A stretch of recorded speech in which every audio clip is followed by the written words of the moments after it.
So tonight is a special night because we are going to be checking your eye pressures using the Perkins tonometer.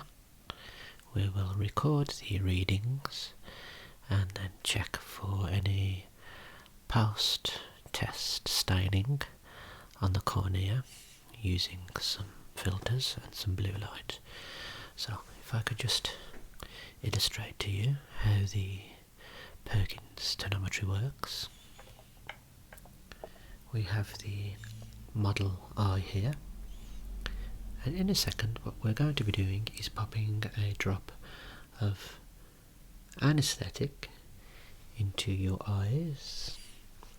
Now this will work on the cornea here, one of the most sensitive organs in the body.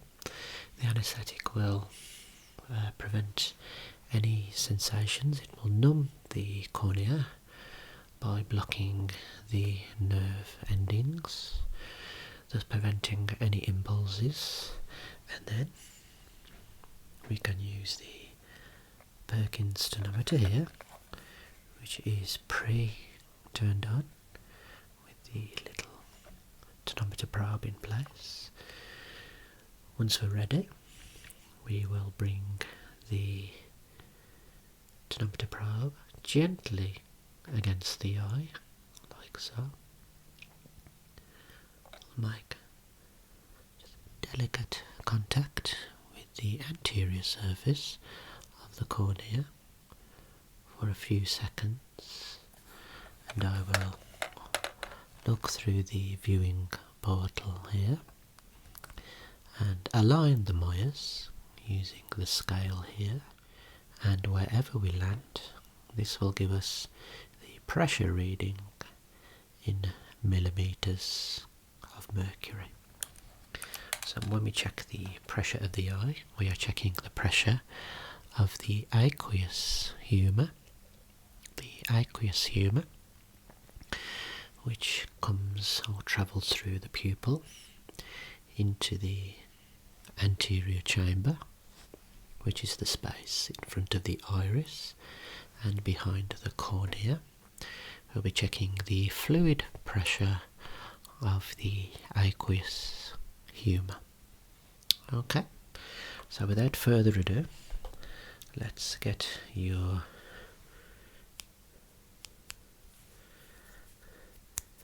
anaesthetic drops into the eyes. Now it's important to remember that these drops will not affect your vision afterwards. They will sting a little bit after they've gone in for a few seconds. The anaesthetic lasts for about 20 minutes, so no rubbing your eyes afterwards. Okay? If you're ready, I want you to look up to the ceiling. I'm going to lower the lid and place a drop in the lower fornix of the eye. So that's the right eye drop in place. Take a few blinks. Now looking up again, we'll pop a drop in the left eye there. Good. Okay, just blink again for me. Good. We'll just wait for the stinging to wear off. And I will set the Perkins up while you wait.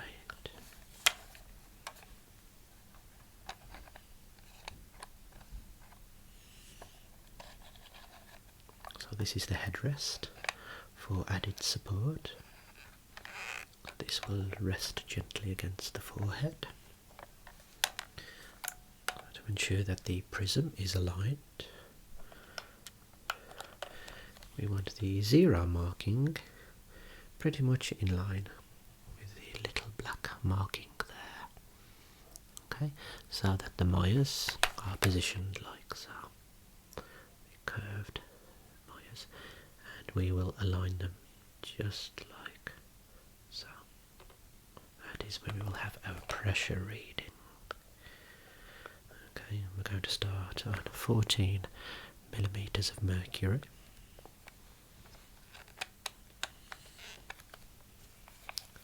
To do some pre-inspections.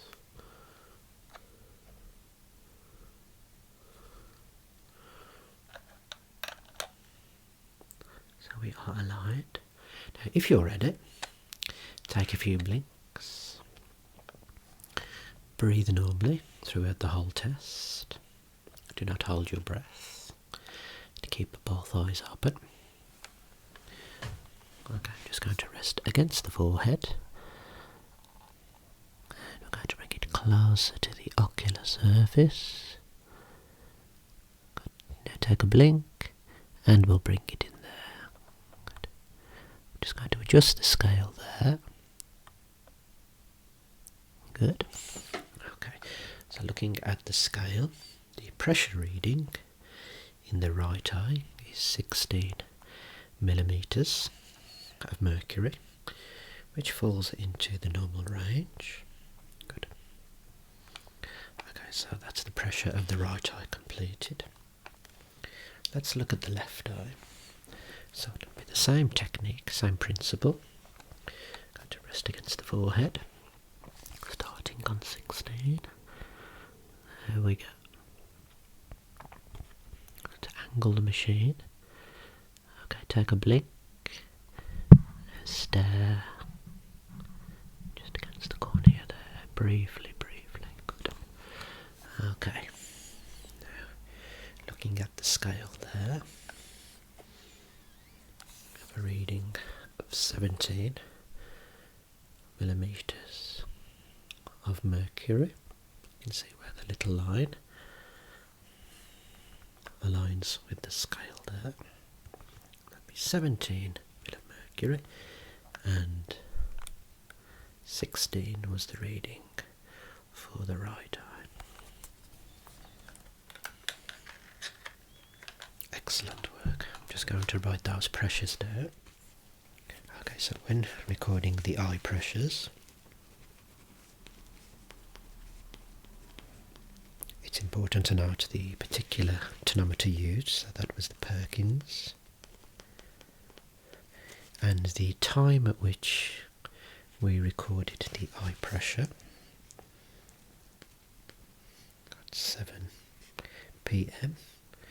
The reason being is the eye pressure does vary throughout the day.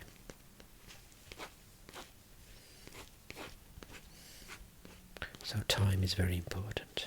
So right 16, left 17. The Perkins at 7 p.m. Now since we've touched the eye with the tonometer probe, albeit very delicately, we should check for any corneal staining, any damage to the corneal surface.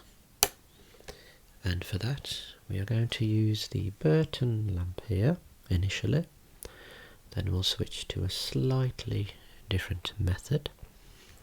Okay, let's have a look. So if you could just look straight through the window and just take a single blink and stare. Just need to observe the integrity of the cornea in the right eye. Okay, blink again, and once more. Good. Okay, let's switch to the left eye. Take a blink, look straight ahead. Excellent, thank you. We have a very brief look with the white light on the Burton lamp, looking at the conjunctiva very briefly in the right eye. Okay, let's switch to the conjunctiva in the left eye. Blink. Excellent. Okay, so there doesn't appear to be any staining. Okay, I'm just going to set the ophthalmoscope up with the blue light.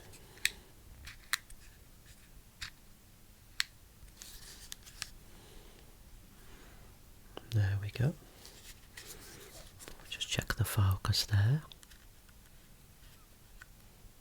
Excellent. And I'm going to look with the Ratten filter as well in front of the eye. Just look straight. Take a blink. Excellent. Now staining there confirmed in the right eye. And for the left eye, just keep looking straight. Okay, take another blink for me. Excellent. Come a little bit closer there. Just looking at the epithelial surface of the cornea. Again, I don't think there's any staining there. Just switch back to the right eye. Have a look at the fine, delicate epithelial surface. And again, there does not seem to be any staining there. So thank you so much. That concludes the Perkins tonometry examination. The results are all recorded. I will see you again in the clinic next time.